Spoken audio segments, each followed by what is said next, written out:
আসসালামু আলাইকুম, সেলাই বাই মুন্নিতে আপনাদেরকে স্বাগত জানাচ্ছি। আচ্ছা বলেন তো, এখন যে গাছটা আমি আপনাদেরকে দেখাচ্ছি এটা কি গাছ? যদি বলতে পারেন তাহলে কমেন্ট করে জানাবেন। আর এটা কি গাছ সেটা কিন্তু আমি পরেই বলে দেব। এটা মরিচ গাছ, সেটা তো দেখাই যাচ্ছে, কিন্তু কি মরিচ সেটা একটু বলেন আপনারা। এটা আপনাদের জন্য একটা প্রশ্ন রইল। এই যে এখন কিন্তু আপনারা বুঝে গেছেন এটা কি মরিচ। এটা হচ্ছে বোম্বাই মরিচ বা নাগা মরিচ। আমরা সাধারণত এটাকে বোম্বাই মরিচ বলে থাকি, কিন্তু অনেকে এটাকে নাগা মরিচ বলে। এটা কিন্তু অনেক ঝাল হয় এবং খুব সুন্দর ঘ্রাণও হয়।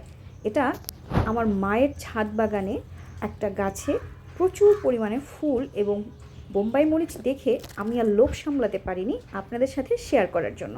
দেখেন এই মরিচটা কত বড়। এটা হয়তো আর 2-1 দিন পরেই আমরা তুলে নেব। এরকম আরও মরিচ রয়েছে। বোম্বাই মরিচ আপনারা কিভাবে খান তা কিন্তু কমেন্ট করে জানাবেন। এই ডালটাতে একটা বড় মরিচ এবং বাকিগুলো ছোট ছোট মাত্র ফুল ঝরেছে। এটাও মোটামুটি বড়, আরও একটু বড় হবে, তারপর তুলতে হবে।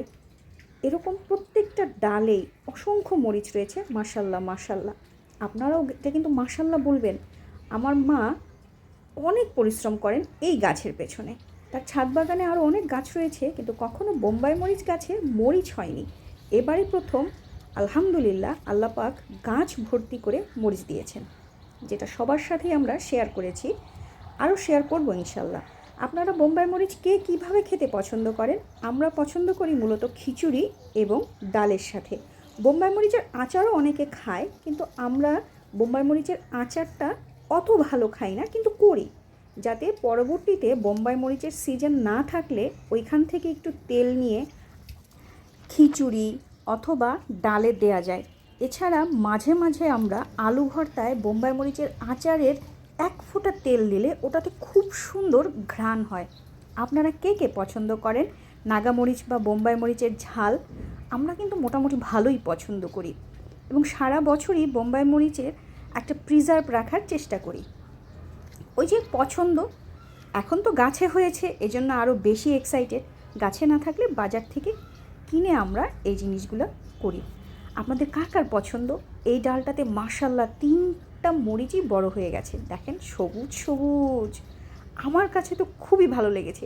ওই যে নিচে রয়েছে বিলেতি ধনেপাতা গাছ, আর বোম্বাই মরিচ গাছের নিচেই রয়েছে পোলাও পাতা গাছ। ছাদ বাগানটা মোটামুটি অনেক গাছই রয়েছে, কিন্তু কিছুটা অগোছালো।